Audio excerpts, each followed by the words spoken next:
पिछले कुछ दिनों में ईपीएफओ ने पीएफ से जुड़े नियमों में कई बड़े बदलाव किए हैं। अगर आपकी सैलरी से हर महीने पीएफ कटता है तो ये बदलाव सीधे आप पर असर डालेंगे। सारे अपडेट आपको इस रिपोर्ट में दे रहे हैं, इसे ध्यान से सुनिएगा और सबके साथ शेयर कर दीजिएगा।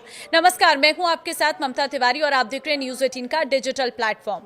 पहले ईपीएफओ के हर क्षेत्रीय कार्यालय का अपना अलग डेटाबेस होता था। अब ईपीएफओ ने सेंट्रलाइज्ड आईडी इनेबल्ड सर्विसेज यानी कि सिटीज प्रोजेक्ट के तहत अपने सभी सदस्यों का डेटा एक ही राष्ट्रीय डेटाबेस में स्थानांतरित कर दिया गया। यानी अब अलग अलग क्षेत्रीय कार्यालयों में अलग अलग डेटाबेस रखने की व्यवस्था खत्म हो गई है।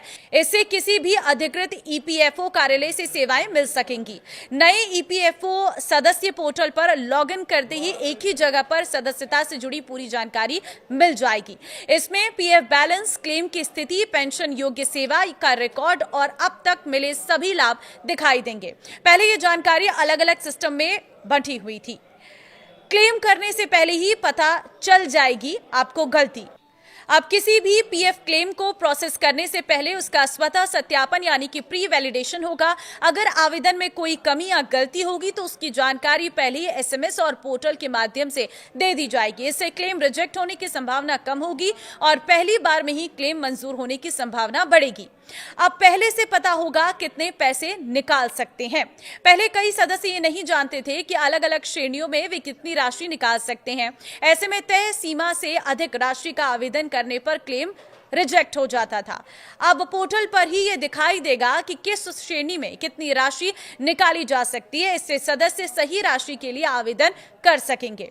कितने रुपए तक के क्लेम का होगा खुद निपटारा। पूरी तरह केवाईसी से जुड़े और सत्यापित 5 लाख रुपए तक के एडवांस क्लेम अब ऑटो सेटलमेंट के जरिए निपटाए जाएंगे। पहले यह सीमा 1 लाख रुपए थी, जिसे बढ़ाकर 5 लाख रुपए तक कर दिया गया है।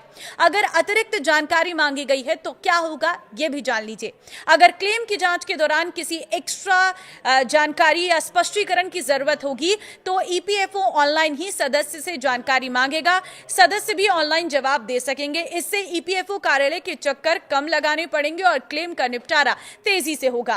अब क्लेम का भुगतान केंद्रीय भुगतान प्रणाली के जरिए किया जाएगा। क्लेम मंजूर होने वाले दिन ही पैसा सीधे सदस्य के बैंक खाते में भेज दिया जाएगा। पीएफ निकासी के नियम में हुए क्या बदलाव, यह भी जान लीजिए। अब पीएफ से पैसे निकालने के नियम भी आसान कर दिए गए हैं। पहले आंशिक निकासी के लिए 13 अलग अलग नियम थे, लेकिन अब इन्हें सिर्फ 3 श्रेणियों में बांटा गया है। पहली श्रेणी है आवश्यक जरूरतें। इसमें बीमारी, पढ़ाई और शादी जैसी जरूरतें शामिल हैं। दूसरी श्रेणी है आवास संबंधी जरूरतें।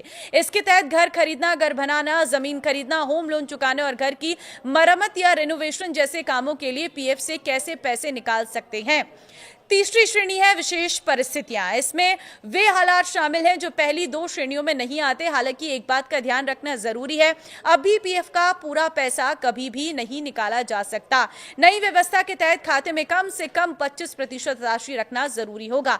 यानी अगर आपके पीएफ खाते में 1 लाख रुपए जमा है तो सामान्य स्थिति में कम से कम 25,000 रुपए खाते में रहेंगे। बाकी तय नियमों के अनुसार निकाले जा सकेंगे। अगर इलाज के लिए पैसे चाहिए तो सदस्य अपने या परिवार के किसी सदस्य के इलाज के लिए 12 महीने की सदस्यता पूरी होने के बाद पीएफ से राशि निकाल सकता है। वहीं अगर पढ़ाई के लिए पैसे चाहिए तो अपनी या परिवार के किसी सदस्य की शिक्षा के लिए 12 महीने की सदस्यता पूरी होने के बाद निकासी की जा सकती है। इसके लिए सदस्य अपने पूरे कार्यकाल में अधिकतम 10 बार पैसे निकाल सकता है। इसी तरह अपनी या परिवार के किसी सदस्य की शादी के लिए भी 12 महीने की सदस्यता पूरी होने के बाद पीएफ से राशि निकाली जा सकती है। शादी के लिए पूरे कार्यकाल में अधिकतम 5 बार निकासी की अनुमति होगी। अब आधार से जुड़े यूएन वाले पीएफ खाते नौकरी बदलने पर स्वतः ट्रांसफर हो जाएंगे। इसके लिए अलग से आवेदन करने या पुराने और नए नियोक्ता की मंजूरी लेने की जरूरत नहीं होगी। साथ ही पहले सदस्य केवल उसी क्षेत्रीय कार्यालय से सहायता ले सकते थे जहां उनका पीएफ खाता था। अब देश के किसी भी ईपीएफओ कार्यालय से सहायता और जानकारी ली जा सकेगी। पेंशनर्स को भी फायदा मिलेगा, वो भी जान लीजिए। कर्मचारी पेंशन योजना ईपीएस के पेंशन धारकों अब किसी भी ईपीएफओ कार्यालय में सेवाएं ले सकेंगे और जीवन प्रमाण पत्र जमा कर सकेंगे। साथ ही केंद्रीय पेंशन भुगतान प्रणाली के तहत किसी भी क्षेत्रीय कार्यालय से मंजूर हुई पेंशन देश के किसी भी बैंक खाते में भेजी जा सकेगी।